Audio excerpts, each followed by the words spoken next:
Good morning, peeps. It's Tuesday the 15th. Sorry I've been on for ages. I'll be honest, I've just lost the will to fucking live when it comes to Tottenham at the moment. Week after week after week after week of just watching dross was just taking its toll on me. Be honest, I'm trying to be quite popular. They're certainly not popular. A positive person most of the time, and in my life I pretty am. I'm happy with everything else in my life, but Tottenham at the moment are just bringing me down every single week. And I'm even like, when they're on the telly, I'm putting them on and I'm thinking, before I'd watch for a little bit, I'd see how they get, and I might lose a bit of faith in it because they're playing badly or trying to get behind them. No, they're conceding in the first few minutes. Straight away I'm like, I ain't watching this again. And I'm turning it off. This is the club that I love.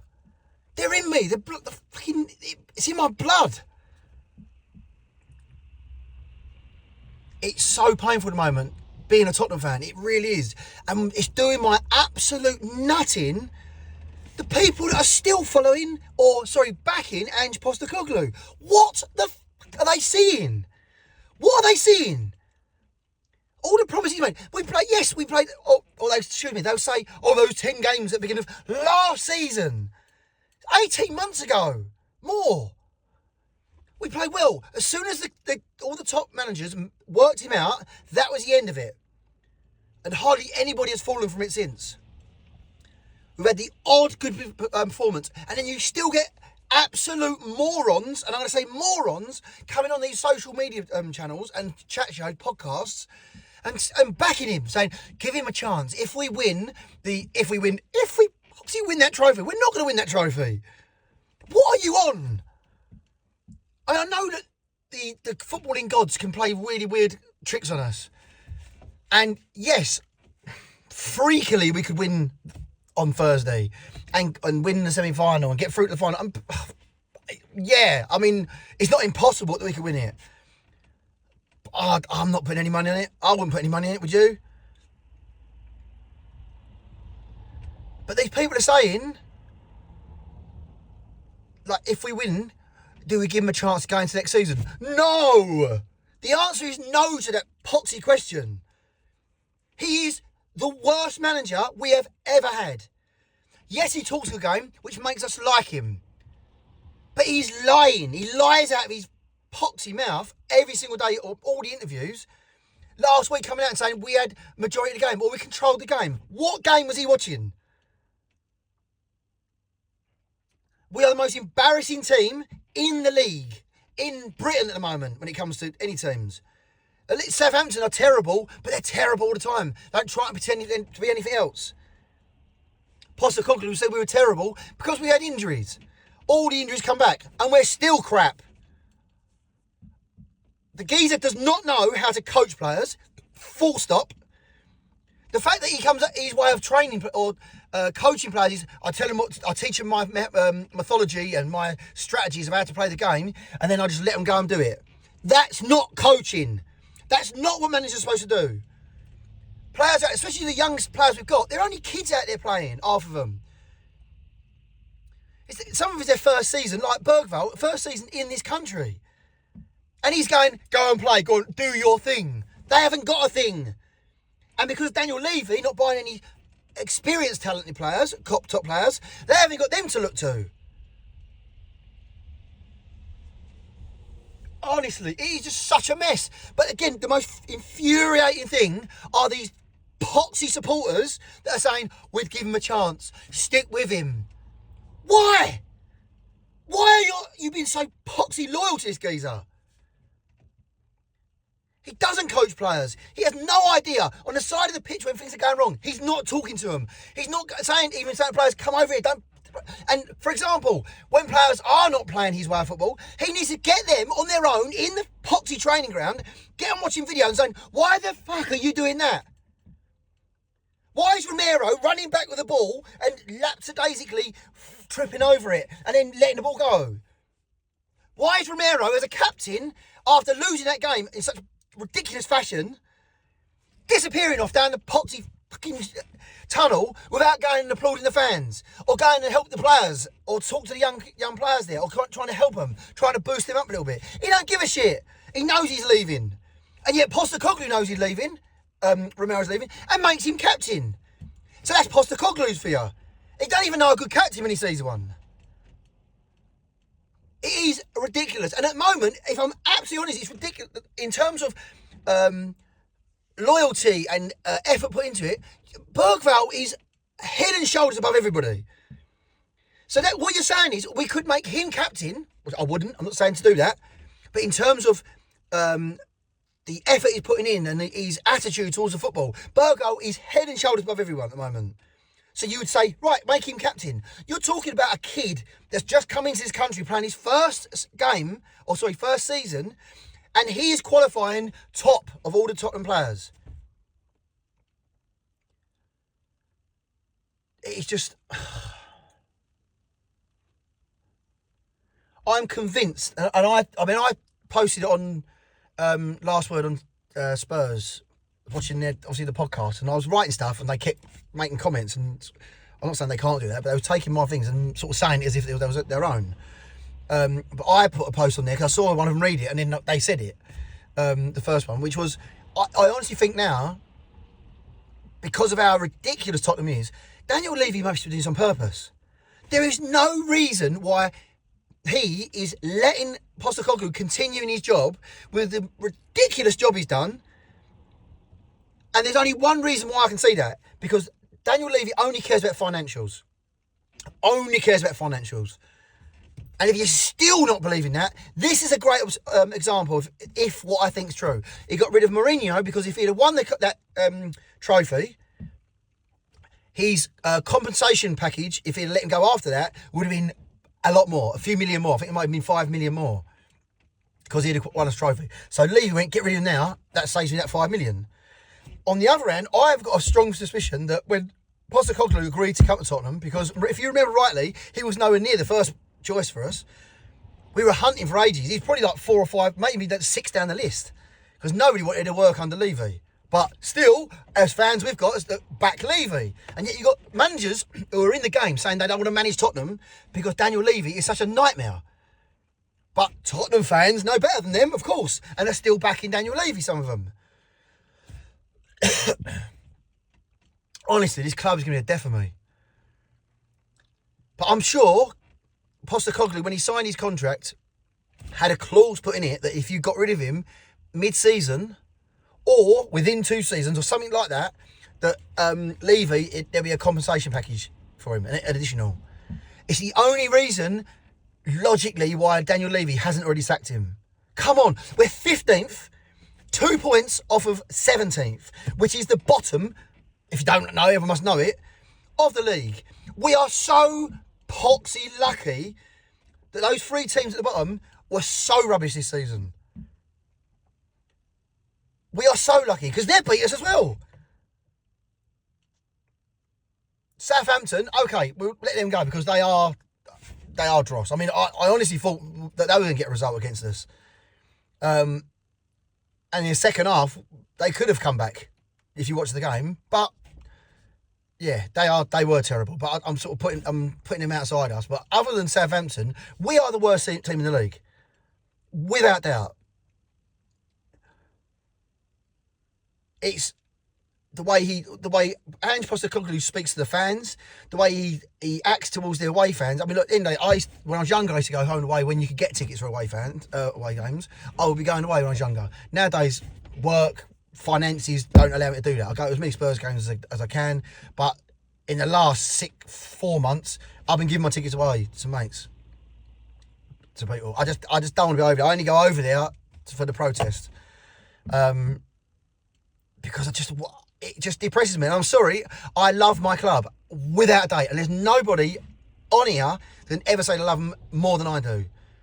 Because everybody thinks they're a bigger fan because they do certain things for it, or they stay to the end of the games, or do you know what I mean? All this sort of stuff makes them a better fan. I don't care. I know in my heart what a Spurs fan I am. And for me to go over there and watch that, it just infuriates me. And then I'm angry that evening. I'm upset. I go to bed with the ump. Next day I'm going to work with the ump. And I don't need that in my life. And none of the Tottenham fans do. We don't mind, or do mind, but obviously we don't mind if you lose, but you're playing well and you lose your game here and it's frustrating, but yeah. But we are going out every single week and losing. Pretty much losing every single week. And if we do win, we nick a goal somewhere. I mean, look at the game on the weekend. Both in goals were lucky. Tells one, he didn't know anything about that. He's hit his foot and gone in. The other one's come off the bar and Richardson's virtually on the line. You couldn't miss it. But I still wouldn't surprise me if they did miss it. Nutted it into an empty goal virtually. And we were so... It made us look far better than we did in that game. We were absolute dross. It should have been 5, 6, possibly even 7 to Wolves. And Wolves are below us. God, I started off saying I wasn't negative and I'm trying positive, but what can you be positive about? I'm so... I feel so good that the passion of the fans are coming together now for these marches that Change for Tottenham are doing. Change for Spurs, Change for Tottenham. Because the people are doing that march, and actually people like myself that are not even got tickets for the games. And the other week I was supposed to go out for my family in London for a meal. Do you know what I did? I went to the march. I'd done the march and then got a train and met them at the meal afterwards. Because this club means something to me.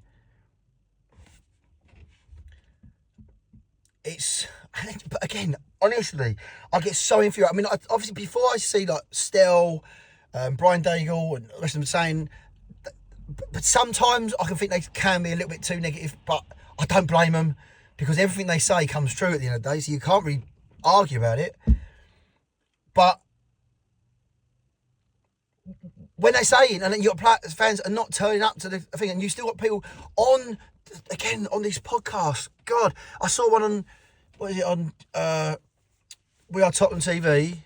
I think it was Danny having an argument with this young lad from, I don't know where it's from, another country. So you say he weren't coming to the game. I think it was an American kid actually. And I looked down at the comments. This American kid was going back to him, back to manager. If he wins, he's got to say. And Danny was totally coming, speaking from the heart. And I was completely behind him. Saying, and this guy's going, oh, we're playing right when Ange ball. What the pot the hell is Ange ball? When was the last time we saw this Ange ball crap? And then when he asked him, he was questioning like Danny's support, which I get all the time. I'm nearly 50. I was supporting that club. My first game when I was 5 years old. I've seen everything. I haven't seen us get relegated, to be fair. Although they were relegated in my lifetime. I was too young to remember it. But that kid said to that Danny, like, he was sort of questioning like his support and that. You're talking to a guy that goes away, home and away, most games. He's on the podcast. He's talking about it all the time. It's a part of his life. And yet that kid is another country. I'm not saying that foreign fans aren't as important. They certainly are. I know loads of them myself. And they get up at a silly clock in the morning to watch the games on TV. And I've got utmost respect for that. But I don't want people like him. And then he asked how old he was. He was still on 20. And Danny quite rightly said, you've not even seen the things. I've been supporting Tottenham before you've even... almost twice the live of your life. And you come on and you think you can tell me what to do or advise me on what this manager's doing. And I'm going back to it because these guys are still saying should we give Ange Postecoglou a chance if we win this trophy? Absolutely not. He has done nothing to show that he can be a manager in this Premier League. Nothing. And don't give me, we played well this game, or we played well in that game. You can't just pick 3 or 4 games in a whole season and say, that's good enough for him to go next season. No, it's not. I honestly, if I had my choice, I would sack him today. Get another guy come in, promise him some things in his contract to get him in, get a bounce, hopefully get some sort of bounce from the team, get someone who can organise that defence. That is what we majorly need at the moment. Because we are going to lose 4 or 5-0 on Thursday if we don't sort that defence out. And it'll be another humiliation for us fans. Because the players obviously don't give a shit. Nor does fucking Daniel Levy.